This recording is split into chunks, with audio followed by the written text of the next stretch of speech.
no va a aparecer ahí en la pantalla, porque ahorita, ¿qué dice el versículo 1? Cuando Jesús descendió, ¿de dónde? Del monte. Entonces quiere decir de que de ahí para allá ya no es el sermón de la montaña o el famoso sermón del monte, sino que el sermón del monte comienza en el capítulo 5, cuando dice volviendo la multitud subió al monte. 5:1 subió al monte, y en el 8 dice cuando descendió del monte. Entonces tenemos que el sermón del monte consta de 2 capítulos, 5, 6, 7, de 3 capítulos. Así que si usted quiere estudiar más a fondo este sermón tan famoso de Jesucristo, que incluso el sermón que hasta los más enemigos de Dios validan y dicen, bueno, de todo lo que está ahí es pura religión, pero el sermón de la montaña de Jesús, ahí sí podemos decir que hay un enfoque sociológico, hay un enfoque filosófico, ahí está como la esencia de todas las cosas que este hombre sabía que él las pudo sacar a luz. Entonces, el sermón del monte es uno de los mejores, enunciados. O sea, todo fue importante, pero para la gente que no conoce a Dios, esto es como lo más relevante. Para nosotros, todo lo que Jesús dijo es relevante. Amén. Todo lo que él dijo. Y este sermón puede ser muy especial. Hemos estado hablando acerca de diferentes temas. Primero estuvimos hablando acerca de los pobres en espíritu, y pudimos aprender de que no existía ninguna relación a la pobreza que nosotros conocemos. Como hay gente que dice, los pobres se van a salvar, los pobres, porque la Biblia dice que deben ser el reino de los cielos. Y no es así. Yo he conocido ricos miserables, yo he conocido pobres pero miserables. He conocido personas adineradas que son desgraciadas, pero he conocido gente muy pobre, súper desgraciada, que si los ponemos a la par y les quitamos la ropa, no hay diferencia. Y los ponemos un limón a los dos, no hay ninguna diferencia. Ninguna diferencia. Son idénticos. Pero que cambia la condición en la que viven, pero no tiene nada que ver eso. Entonces aprendimos esto. Luego en el versículo 4 aprendimos que bienaventurados los que lloran, pero no se refiere al llanto, ¿verdad? Aquel llanto que nosotros tenemos porque hemos perdido cosas. No se refiere al llanto de las desilusiones, no se refiere al llanto de tantas cosas, no el llanto de todo el mundo, es un llanto que sea de bendición. Hay gente que llora por amargura, hay gente que llora por decepcionada, hay gente que llora por insatisfacciones, hay gente que llora por tantas cosas, ¿verdad? Pero este llanto no tiene nada que ver, sino que este llanto está más relacionado a aquella condición espiritual. Cuando aquel sentir de nuestro corazón, nosotros podemos llorar de alegría, llorar por el amor de Dios, decir que el gozo nos embarga tanto. ¿Cuántos han llorado de alegría alguna vez? Levanten la mano. Mira, los hombres no lloramos por ninguna razón nosotros. Y una vez recuerdo a veces que tengo ganas de llorar y yo no sé de dónde, pero como que con un succionador me están jalando las lágrimas por dentro, y yo quisiera llorar y lucho. Y a veces lo logro, pero no nos cuesta mucho llorar cuando estamos a solas, pero cuando hay más gente sentimos una cosa así de la misma construcción que tenemos. Pero es rico llorar, ¿verdad? Es rico llorar, es bueno, ¿verdad? Cuando nosotros lo hacemos en el espíritu, ¿verdad? Tocados por Dios, todas estas cosas son como le dijo Jesús a aquella mujer, no lloren por mí, le dijo. ¿Te recuerdas?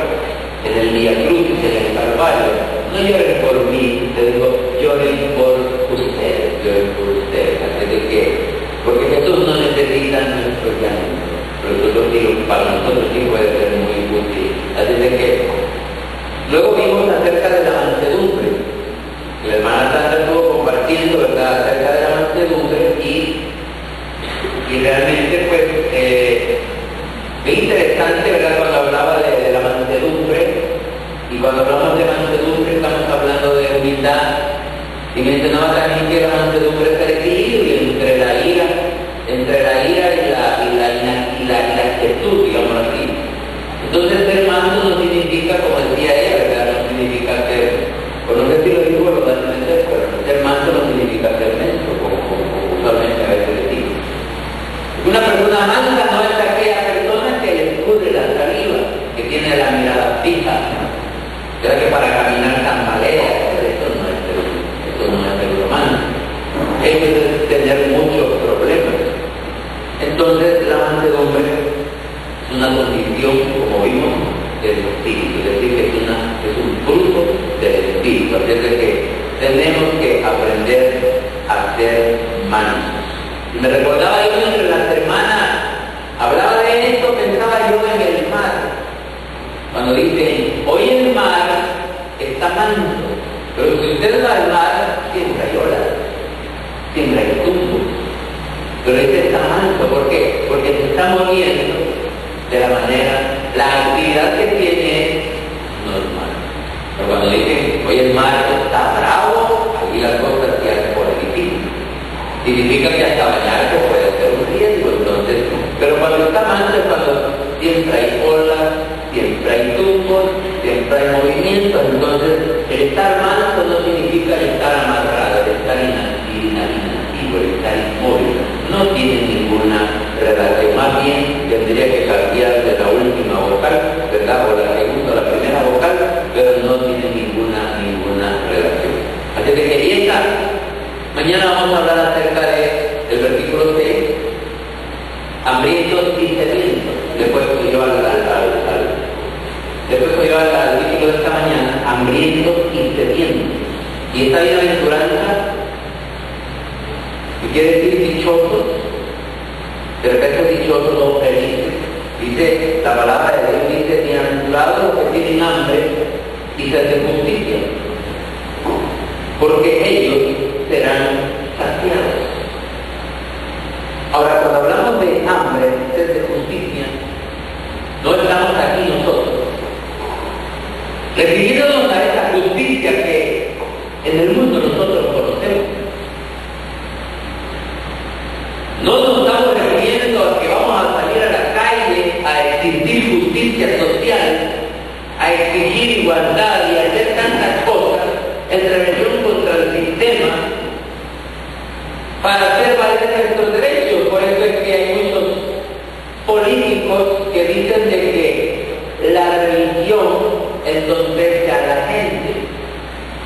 Dice que esa fórmula es una de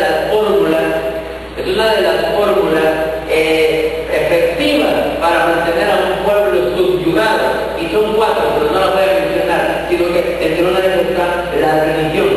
¿Por qué? Porque cuando nosotros aprendemos a depender de Dios, no tiramos piedras, no manchamos paredes, al menos de lo que yo creo, no nos metemos en problemas con la ley, no nos rebelamos contra el sistema, no hacemos, bueno, tantas cosas por el momento ahora. Hubo un tiempo que sí, ¿verdad?, que la rebelión era como algo que se justificaba, y por religiones hubieron grandes matanzas. Se recuerda de las famosas cruzadas, de todas estas cosas que hubieron, esos movimientos, y hasta actualmente todavía existen algunos lugares aislados, por ejemplo en Irlanda, en donde es el único lugar que ha quedado en el mundo prácticamente en donde protestantes y católicos se pelean, hacen guerra, se matan y se destruyen por las cuestiones religiosas. Cuando hablamos de protestantes no estamos hablando de evangélicos, porque nosotros no somos protestantes, que alguna vez a ustedes se lo han dicho. El protestantismo tiene sus fundamentos en la Edad Media, pero eso es una cosa muy larga. Nosotros somos cristianos evangélicos, no protestantes, porque no protestamos, no tenemos esa necesidad porque Dios es nuestro defensor. Entonces, cuando habla la Biblia acerca de la hambre y sed de justicia, vamos a hablar un poquito ahora, a explicar un poco acerca de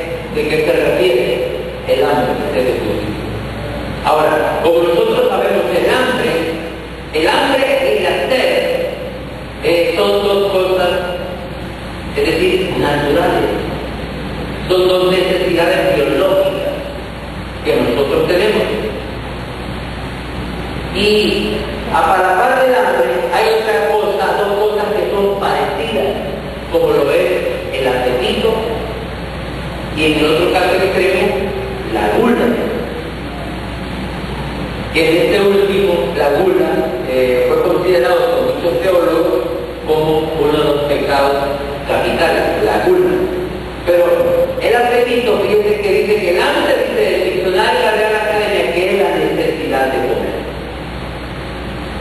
Pero el apetito es un impulso instintivo que lleva a satisfacer deseos o necesidades y que puede estar influenciado por variables inteligentes o por agentes externos.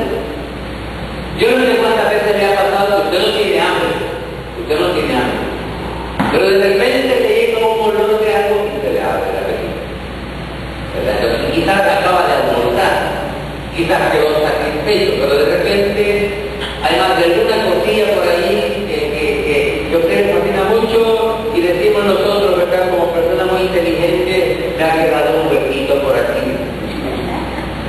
Me ha quedado un huequito. Mejor que debería decir que en unos 2 metros de intestino todavía libre, porque tiene como 5 metros, no sé, 6 metros del intestino nuestro.